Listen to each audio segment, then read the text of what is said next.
की हमारी वीडियो का टॉपिक है how to determine the financial health of your company. ठीक है, तो इसके ऊपर आज हम बात करेंगे कि आपके बिज़नेस की हेल्थ क्या है, उसको कैसे चेक किया जा सकता है। देखिए, आपके बिज़नेस के जो छुपे हुए कुछ डर रहे हैं, जो बिजनेसमैन के सबसे बड़ा डर होता है उसका, जब पीएनएल कैश बुक और ये सारा कुछ वो देखता है, वो कहता है कि उसको मुझे पूरी तरह समझ नहीं आ रहा कि मैं पूरी तरह चार्टर्ड अकाउंटेंट पे डिपेंडेंट हूँ। तो मतलब ये कैसे समझा जाए? ये बहुत ही आसान है, बैलेंस शीट, कैश फ्लो और पीएनएल को पढ़ना। ये कोई ज़्यादा मुश्किल नहीं है। आपको चार्टर्ड अकाउंटेंट होने की ज़रूरत नहीं है, पहले आप समझते हैं मतलब एक एक फाइनेंशियल स्टेटमेंट का क्या मतलब है। फाइनेंशियल स्टेटमेंट कंपनी का लेखा जोखा जो होता है वो होता है, उसके तीन बड़े होते हैं। एक होता है बैलेंस शीट, दूसरा होता है पीएनएल और तीसरा होता है उसका कैश फ्लो। तीसरा ये हो गया। ठीक है, क्योंकि एंड में जो है ना, पूरी दुनिया कैश फ्लो पे टुकी है। Cash is king, cash is everything. ठीक है, तो जो है ना, आज हमें इन तीनों स्टेटमेंट से क्या पता चलता है।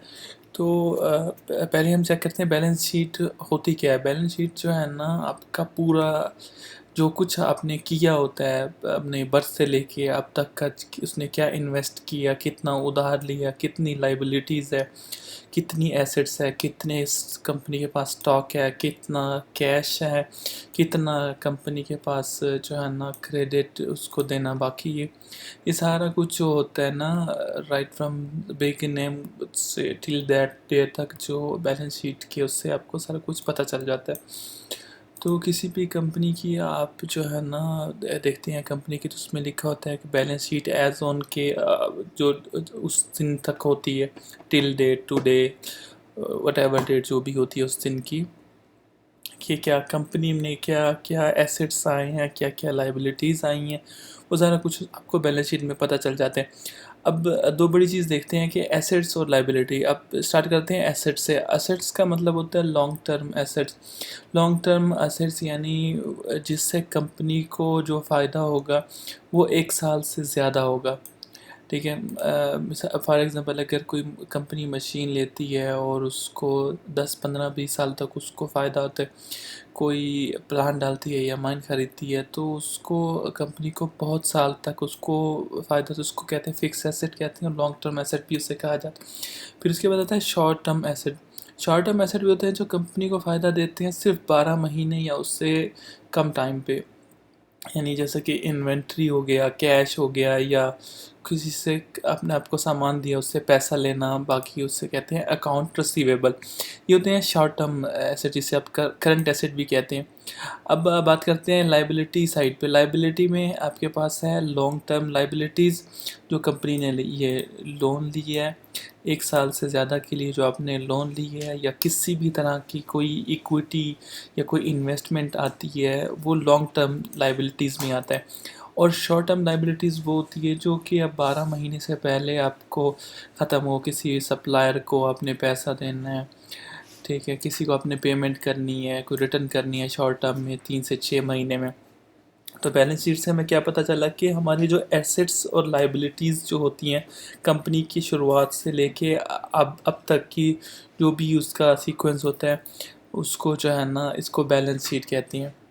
तो जो है ना, अब हम सेकंड फाइनेंशियल स्टेटमेंट की आते हैं, वो है profit and loss account. Profit and loss account होता है आपको पर्टिकुलर पीरियड का जो मुनाफा होता है उसके बारे में बताता है। देखिए, पीरियड क्या हो सकते हैं, 3 महीने हो सकते हैं, 6 महीने हो सकती हैं, साल हो सकते हैं। जनरली के 1 साल होता है। ठीक है, 1 साल में कंपनी ने क्या जितना टर्नओवर किया, कितना माल बेचा, कितना प्रॉफिट कमाया, कितने खर्चे किए, ये आपको प्रॉफिट और लॉस अकाउंट से पता चलता है। प्रॉफिट और लॉस अकाउंट के हम और भी ज़्यादा डीप में जा सकते हैं कि प्रॉफिट और लॉस के और कंपोनेंट क्या हैं।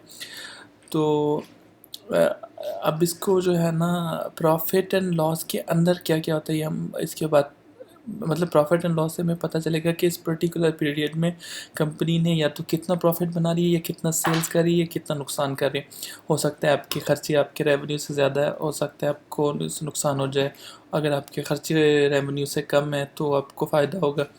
तो ये सारा कुछ आता है P&L में, प्रॉफिट एंड लॉस में। कैश फ्लो क्या होता है? कैश बैलेंस और कैश फ्लो का जो बिटवीन जो चीज़ होती है उसको कैश फ्लो कहते हैं। कैश फ्लो से भी पता चलता है कंपनी में कितना पैसा आया, और शुरुआत में कंपनी के पास कितना पैसा आया, अब कितना आया, और एंड में कितना बचा है।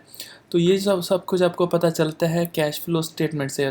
कैश फ्लो स्टेटमेंट से आपको कंप्लीट नॉलेज मिलती है कि कंपनी के पास कितना कैश अपने हाथ में पड़ा है और कितना वो इन्वेस्ट कर चुकी है। ठीक है, ये जो तीन बड़ी जो स्टेटमेंट है, बैलेंस शीट, P&L अकाउंट और कैश फ्लो, ये आपको कंपनी की पूरी हेल्थ के बारे में बताती है। देखें, बैलेंस शीट, P&L और कैश फ्लो से हमें और क्या पता चल सके? इससे हमें रेशियोज़ पता चल सकते हैं। इससे आपको ये पता चल सकता है कि कंपनी के ऊपर जो लोन है वो कहीं वो ज़्यादा तो नहीं है किसी दूसरी कंपनी के कंपैरिजन में। जिस इंडस्ट्री में आप काम कर रहे हैं उस कंपनी के कंपैरिजन में आपकी क्या परफॉर्मेंस है। इससे आपको पता चल सकता है कि पिछले साल के मुताबिक आपका इस साल का ग्रोथ क्या है। ये सारी चीज़ें और ऐसी बहुत सारी चीज़ें आपको पता चल सकती हैं सिर्फ इन तीन स्टेटमेंट से, जिसका नाम है बैलेंस शीट, P&L अकाउंट और कैश फ्लो। अब आप सोचेंगे कि हमें आपको तो इसके लिए और भी नॉलेज चाहिए, आपको और भी जानना है, आपको और भी मत पता होना चाहिए। तो आप एक शॉर्ट टर्म कोर्स कर सकते हैं कि बैलेंस शीट के आइटम्स क्या होते हैं, P&L के आइटम्स क्या होते हैं, कंपनी में नफ़ा हो रहा है, नुकसान हो रहा है, कंपनी की हेल्थ मतलब अब चेक कर रहे हैं। जैसे ह्यूमन का ब्लड रिपोर्ट होता है आपका, हीमोग्लोबिन ज़्यादा है, विटामिन ज़्यादा है। इस तरह कंपनी की जब आप बैलेंस शीट पढ़ते हैं और पढ़ना जान लेते हैं तो आपको पता चलता है कि कंपनी तंदुरुस्त है या बीमार है या कुछ प्रॉब्लम चल रही है। और जब आपको पता चल जाता है ब्लड रिपोर्ट की तो आप उस हिसाब से दवाइयाँ लेते हैं, आप एक्सरसाइज करते हैं और आप अपनी लाइफ को एक डायरेक्शन देते हैं कि आपको इस तरह जीना है।